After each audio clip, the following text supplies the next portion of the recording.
A flashy businessman walked into a high-stakes charity auction looking a little overconfident. He marched up to the bidding table, slapped down $20,000, and announced, "I hope you don't mind. I always have better luck when I do things my own way." Before anyone could respond, he pulled out a stack of papers and started putting on a wild, over-the-top presentation. He was waving charts, spinning a laser pointer around, telling jokes, and pacing dramatically across the stage. Then he shouted, "Come on, baby! Daddy needs a bigger yacht!" A few moments later, the bidding ended. The businessman jumped up and yelled, "Yes! I won!" He grabbed his paperwork, shook everyone's hand, and strutted out of the room with a huge grin. The auction staff stood there in stunned silence. Finally, one of them asked, "So what was the final bid?" The other replied, "I have no idea. I thought you were watching the numbers." A third-grade class from Oakwood Elementary was on a field trip to the local zoo. Their guide led them through the exhibits until they stopped in front of a large display board. Mounted on it were 10 photographs of animals, with a big sign above them that read, "Top 10 Endangered Animals." The guide proudly explained, "These are some of the rarest animals on Earth. They're extremely difficult to find in the wild." She pointed to the largest photograph.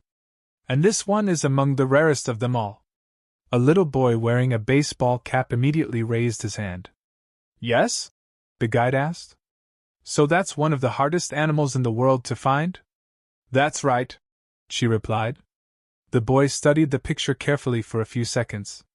Then he asked, "Well, if it's that hard to find, why didn't you just keep it when you took the picture?"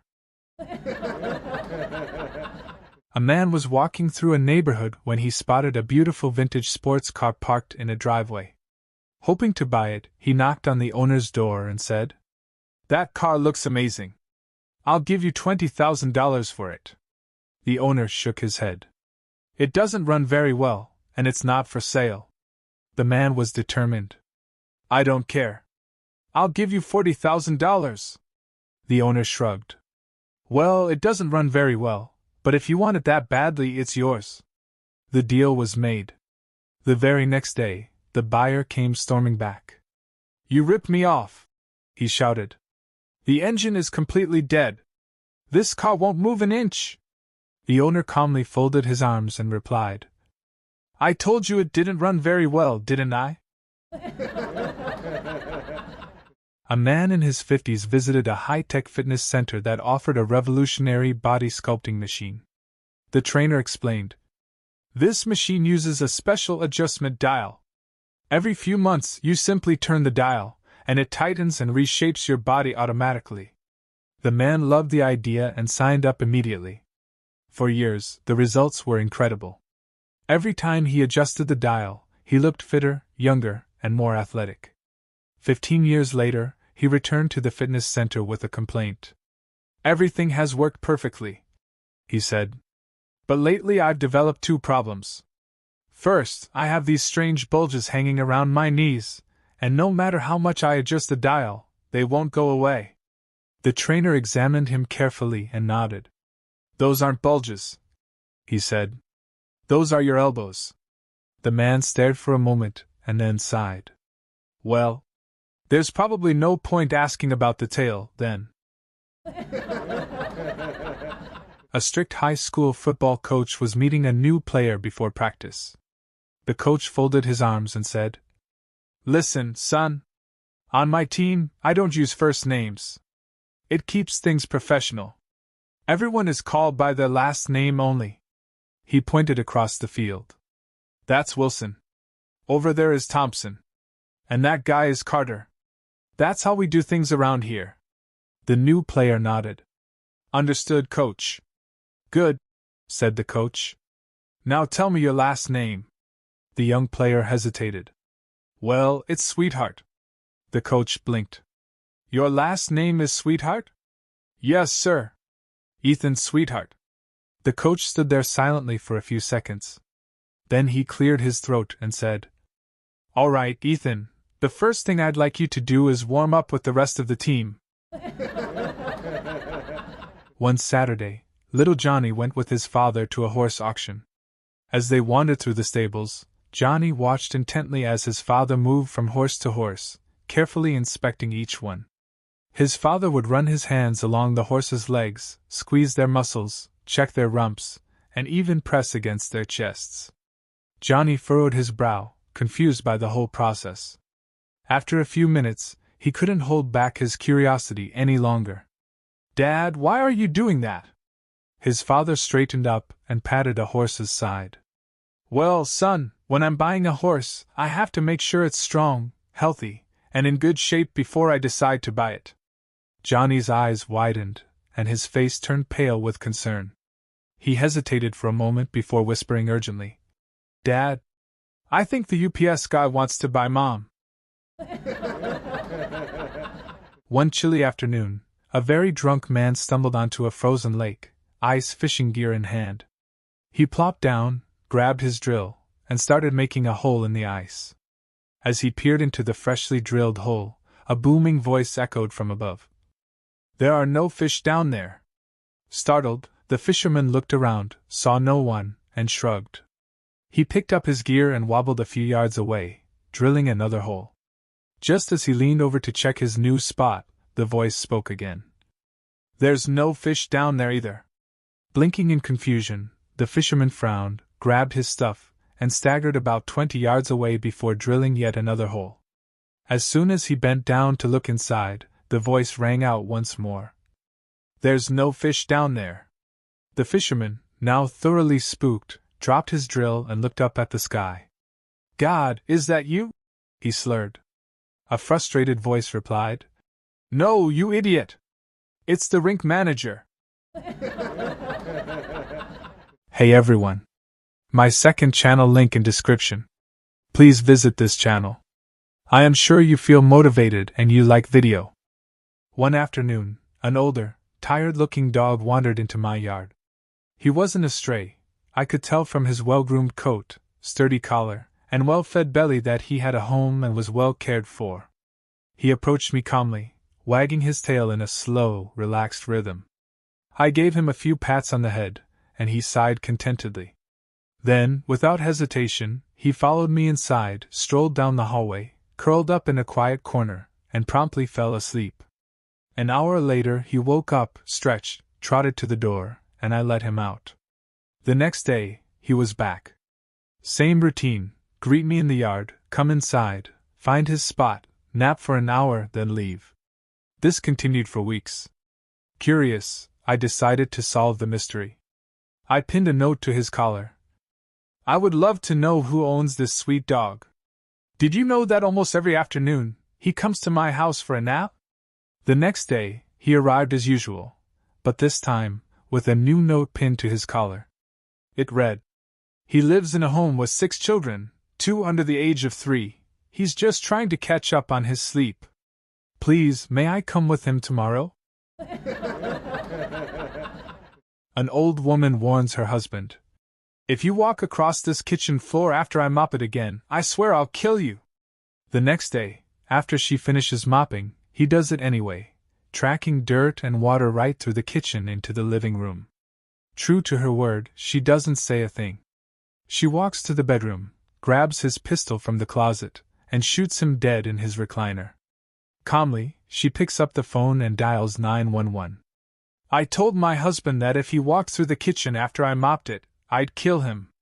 He didn't listen, and I shot him." The dispatcher, a bit taken aback, immediately sends an ambulance for the husband and a squad car for the wife. The chief of police, hearing about the strange call, drives to the house himself. When he arrives, he sees the officers standing outside, waiting. He walks up to them and asks, "Why haven't you gone inside to arrest her?" The officers reply, "Sir, we can't go in yet. The kitchen floor is still wet." After 20 years of marriage, a wife decides to surprise her husband, Dave, by taking him to a strip club for his birthday. She figures it's no big deal since she'll be there with him. They arrive at the club, and the doorman greets them with, "Hey, Dave! How's it going?" His wife, looking puzzled, asks, "Wait, have you been here before?" Dave replies. Oh no, he's on my bowling team. A bit confused but not yet alarmed, they sit down, and a waitress walks over and asks Dave, Would you like your usual? She then places a glass of red wine in front of him. His wife, now even more suspicious, asks, How did she know you drink that? Dave calmly responds, Oh, she's in the ladies' bowling league, honey. We share lanes with them. Just then, a stripper saunters up to their table, throws her arms around Dave, and says, Hey Davey! Want your usual table dance, big boy? Furious now, his wife grabs her purse and storms out of the club. Dave chases after her, desperately trying to explain that the stripper must have mistaken him for someone else. But his wife is having none of it. She's screaming at him, calling him every name in the book. As she's about to slam the cab door, Dave jumps in beside her, still trying to explain. The cab driver turns his head, raises an eyebrow, and says, Wow, Dave. Looks like you picked an angry one tonight. A chemical engineer, a mechanical engineer, and a software engineer are driving in a car when they start going down a hill, and the brakes fail. The car speeds up, careening faster and faster, eventually veering off the road, crashing through a guardrail, swerving through the woods, narrowly missing trees and boulders, and finally coming to a stop in some bushes, with no one getting hurt. After catching their breath, they begin to figure out what went wrong. The chemical engineer says, The car was just serviced. I bet they used the wrong brake fluid, and the heat caused the system to fail. The mechanical engineer responds, No, it's more likely that the linkage between the brake pedal and the assembly broke. The software engineer pauses for a moment, then says, I've got it. Let's go back to the top of the hill and try it again. Brad's first year away at university was a lot of partying and paying for his friends. He quickly runs out of money. His father would not be pleased with his wastefulness, so Brad sends him a message stating he has a professor that can teach his father's dog how to read and write for a bargain price. The father can't believe the advances the school has made but also can't pass up the opportunity. Brad soon receives his dog and the money but promptly burns through it again. This time his father is sent another message that another professor of Brad's can teach the dog to talk to people for more money. Brad again receives the money. Soon the father is bragging to everyone in town about how when Brad comes home with the dog can not only read and write but can also converse with everyone. Word spreads, and at the end of the school year, a huge throng of people are waiting to see the dog arrive at the train station. However, either Brad nor the dog is to be seen. The father looks off at the caboose and sees a slumped-shouldered Brad slowly get off the train. The father runs to greet his son and asks where the dog is. Between whimpers, Brad tells him that, while they were riding the train back home, the dog put down the newspaper he was reading and said, Brad, I'm so glad I can speak. Because now I want to tell your mother what I saw your father and the housekeeper doing when she wasn't around. Brad told his father, I got so angry. I grabbed that dog by the neck and threw it off the train. We must have been going 100. There's no way it could have survived. Brad's father grasped him by the shoulders and looked directly into his eyes before saying, Son, are you sure that lying dog is dead? Milk. The only cow in a small town in Ireland stopped giving milk. The town folk found they could buy a cow in Scotland quite cheaply. They brought the cow from Scotland. It was wonderful. It produced lots of milk every day, and everyone was happy. They bought a bull to mate with the cow to get more cows, so they'd never have to worry about their milk supply again. They put the bull in the pasture with the cow, but whenever the bull tried to mount the cow would move away. No matter what approach the bull tried, the cow would move away from the bull and he was never able to do the deed. The people were very upset and decided to go to the vet, who was very wise, tell him what was happening and ask his advice. Whenever the bull tries to mount our cow, she moves away. If he approaches from the back, she moves forward. When he approaches her from the front, she backs off. If he attempts from the one side, she walks away to the other side. The vet rubbed his chin thoughtfully and pondered this before asking, Did you, by chance, buy this cow in Scotland? The people were dumbfounded, since no one had ever mentioned that they had brought the cow over from Scotland. "You are truly a wise vet," they said. "How did you know we got the cow from Scotland?" The vet replied with a distant look in his eye. "My wife is from Scotland." A guy is sitting quietly reading his Sunday newspaper one day when his wife suddenly hits him over the head with a frying pan. "What was that for?" he shouts. His wife says, "I was just doing the laundry and I found a piece of paper in your trouser pocket with the name Mary Lou on it." "Who the hell is she?" the guy says. "Oh, don't worry about that, dear. Do you remember when I went to the horse racing with my friends the other week? Mary Lou was the name of the horse I was backing." Satisfied, his wife returns to the laundry, but a few minutes later she comes running back into the room and hits her husband over the head with the frying pan again. "What was that for?" he shouts. His wife says, "Your horse just called." Guy wakes up in a hospital room, badly beaten, within inches of his life. The doctor is standing over him and asks him what happened. He thinks back. "I was golfing with my wife. She shanked her pink ball into a small cow pasture, just beyond the rough. I went to look for it and finally found it in a cow's rear end. Last thing I remember is I lifted the tail and shouted, 'Honey, this looks like yours.'" Hey everyone. My second channel link in description. Please visit this channel. I am sure you feel motivated and you like video. Larry had way too much to drink at a company holiday party. He somehow made it home, collapsed on the couch, and immediately passed out. The next thing he knew, he was standing before a wise old wizard in a glowing castle. "Larry," said the wizard sadly, "you've reached the end of your journey." Larry panicked. "What? No way. I still have so much I want to do. Please, give me another chance." The wizard stroked his beard. "There is one way. You may return, but only as a dairy cow." Larry wasn't thrilled, but it beat the alternative. A moment later, he found himself standing in a grassy pasture. A friendly old cow wandered over. "Welcome to the herd," she said. "How are you feeling?" Larry shifted nervously. "Honestly, I feel this weird pressure building inside me. Like something's about to happen." The cow smiled. "That's normal. You're ready to give milk. Just relax and let it happen." Larry did his best.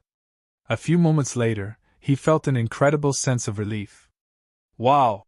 he exclaimed. "That was amazing!" Before long, the feeling returned. Again he relaxed and once more felt proud of himself afterwards. "This is incredible," Larry said. Just as he was getting ready for a third round, he felt a sharp smack on the back of his head and heard his wife shouting, "Larry! Wake up! You spilled milk all over the couch." Late one evening, a hotel manager was doing paperwork in his office when he noticed on the security cameras that two guests had wandered into a staff-only storage room and were helping themselves to expensive supplies. He immediately called hotel security. The dispatcher replied, "Sorry, all our security staff are tied up dealing with another incident. We'll send someone as soon as possible." The manager thanked him and hung up. A minute later he called back. "Hello?" he said calmly. "No need to hurry anymore. I handled it myself and locked the two intruders inside the industrial freezer." Then he hung up. Within minutes, security guards came sprinting through the lobby, supervisors arrived from nearby properties, and the entire security team rushed to the storage area. They found the two intruders exactly where they had been before, still wandering around the supply room and definitely not locked in any freezer. One of the supervisors walked over to the manager. "Sir," he said, "you told us you locked them in the freezer." The manager smiled and replied, "And your dispatcher told me nobody was available." A young apprentice found his boss sitting alone in the break room looking unusually miserable. "Boss," he asked, "why did your wife make you sleep in the guest room?" The boss let out a long sigh. "She overheard part of a phone call I was having with my friend Mike." "What were you talking about?" "Nothing strange," the boss replied. Mike was on his way to pick up a used cougar he found online, and I was heading to rent one of those floor stripping machines for the warehouse renovation. The apprentice shrugged. That sounds harmless enough. It was, said the boss. The trouble is, my wife walked by right as I said. You grab the cougar, I'll get the stripper, and we'll meet at my place. The apprentice thought about it for a moment. Oh. Yep, said the boss. They sat there in silence for a while. Then the apprentice quietly said, Guest room, huh? Best case scenario, the boss replied. A successful restaurant owner was interviewing a young man who wanted to marry his daughter. After showing him around the restaurant, the owner invited him into his office for a private chat. So, the owner asked, what are your career plans? The young man smiled confidently. I'm working on becoming a travel vlogger. That sounds interesting, said the owner. But how do you plan to afford a house for my daughter? The young man nodded calmly. My followers will take care of that. The owner raised an eyebrow. All right, and what about paying for the wedding? My followers will take care of that too. The owner leaned forward. And if you have children someday? School, clothes, food, those things aren't cheap. The young man never missed a beat. My followers will take care of everything. For the next 20 minutes, every practical question received exactly the same answer. Finally, the interview ended. Later that evening, the owner's wife asked, So, what do you think of him? The owner sighed and replied, Well, the good news is, he thinks I'm his follower. Marcus had a reputation for being brutally honest, and that reputation followed him all the way to the final interview for an exclusive country club membership. The club chairman looked over his application and frowned. You've offended quite a few people over the years, he said. Marcus shrugged. I tell it like I see it. The chairman continued. What about when your friend bought that expensive sports car? Marcus sighed. I'm sorry, but the spoiler looked ridiculous. The chairman shook his head.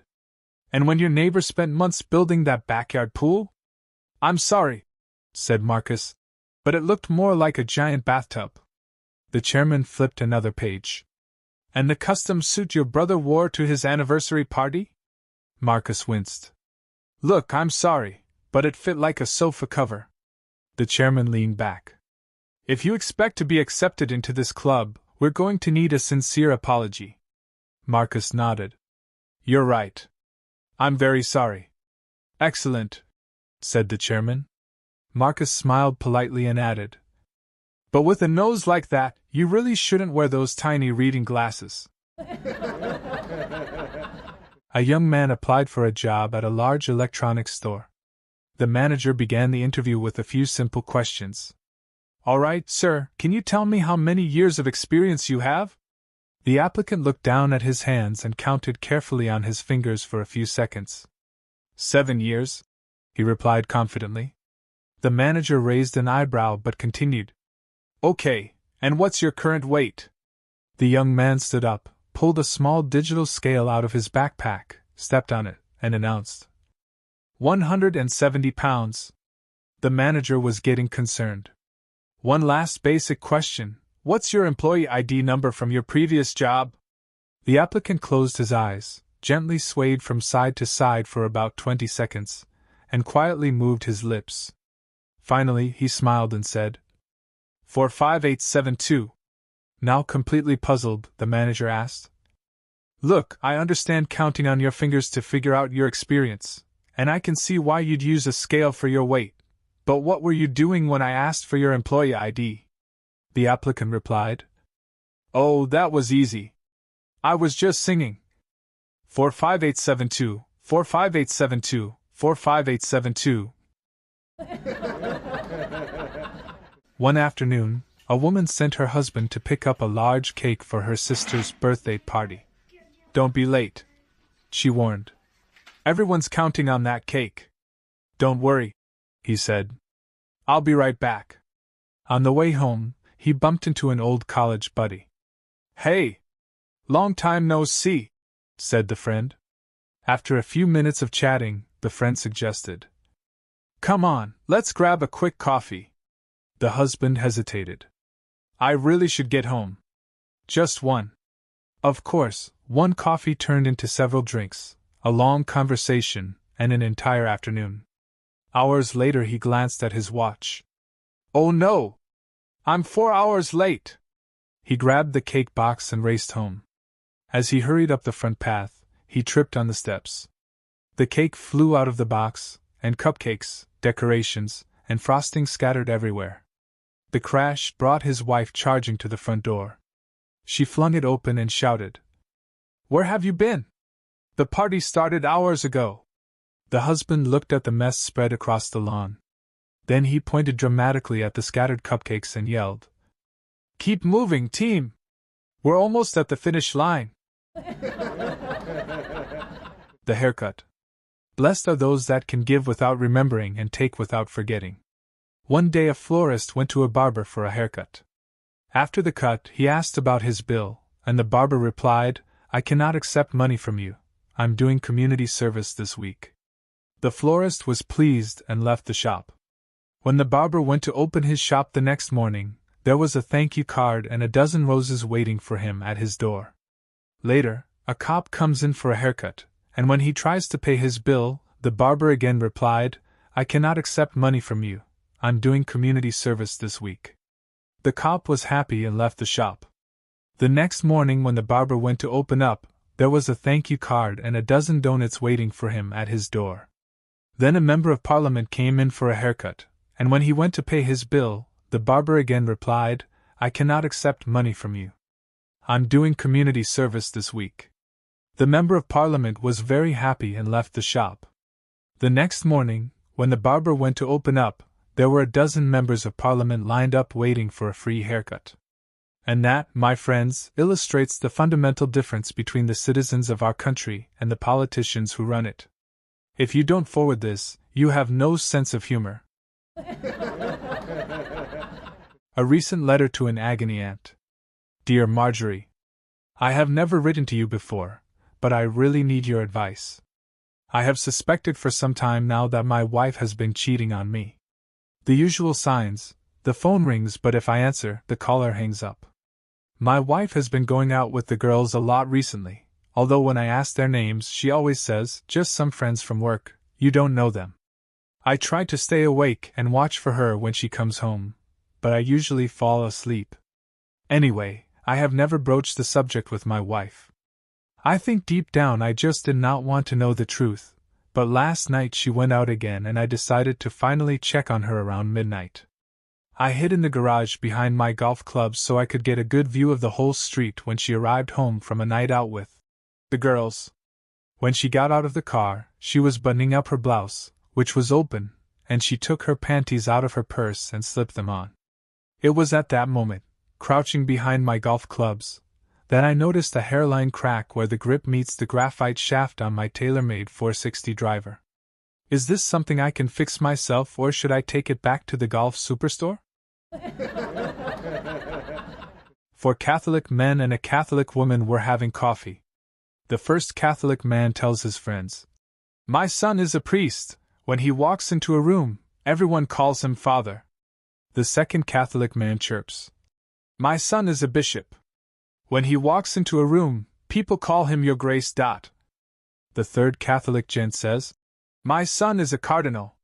When he enters a room, everyone says, your eminence. The fourth Catholic man then says, "My son is the Pope. When he walks into a room, people call him your holiness." Since the lone Catholic woman was sipping her coffee in silence, the four men gave her a subtle, "Well," she proudly replies, "I have a daughter, slim, tall, 38-24-36 figure. When she walks into a room, people say, 'Oh my God!'"